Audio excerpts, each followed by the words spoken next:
Paulinho tocou de cabeça, a bola voltou pra ele. Invadiu a grande, tocou, bate no gol, Danilo. Ficou cara a cara, botou no gol. Vai entrando no gol. Olha o gol, olha o gol. Gol, gol, gol, gol, gol, gol, gol, gol, gol, gol, gol, gol, gol, gol, gol, gol, gol, gol, gol, gol.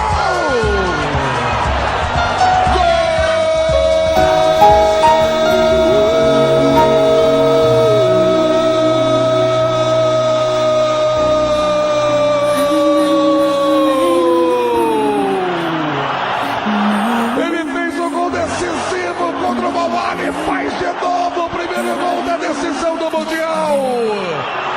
É mais do que o nome, é da alma, é da raça, é da vontade do guerreiro que o Corinthians abre o placar aqui em Yokohama. De novo uma sensação única que faz tremer o estádio internacional aqui em Yokohama. Paulinho toque sensacional pelo meio da tabela, lindo, Paulinho, Danilo, bateu pro gol e o guerreiro ataca a bola em cima do gabinete. Eu não tô aqui pra sorrir, 24 minutos. vou sentir saudade pra quê? Muito emocional. Quero ser feliz, vai, tristeza, vai ser vida boa. Eu não tô aqui pra sorrir, vou sentir saudade pra quê?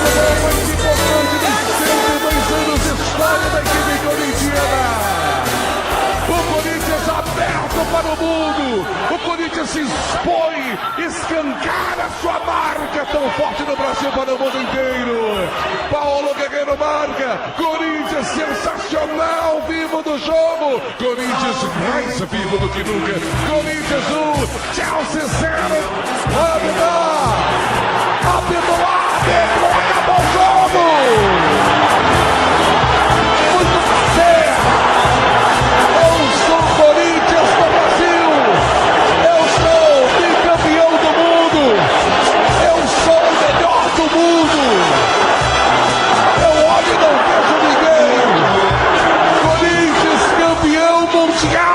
Clubes de futebol, um momento histórico nos 102 anos do clube.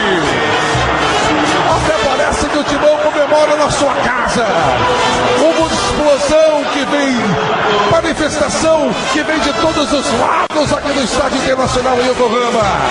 Explode o torcedor corintiano, que momento único, histórico, com todos os méritos, jogando de igual para igual. O Corinthians é campeão do mundo de futebol.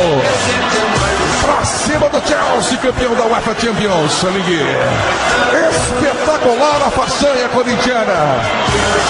Irretocável a conquista corintiana.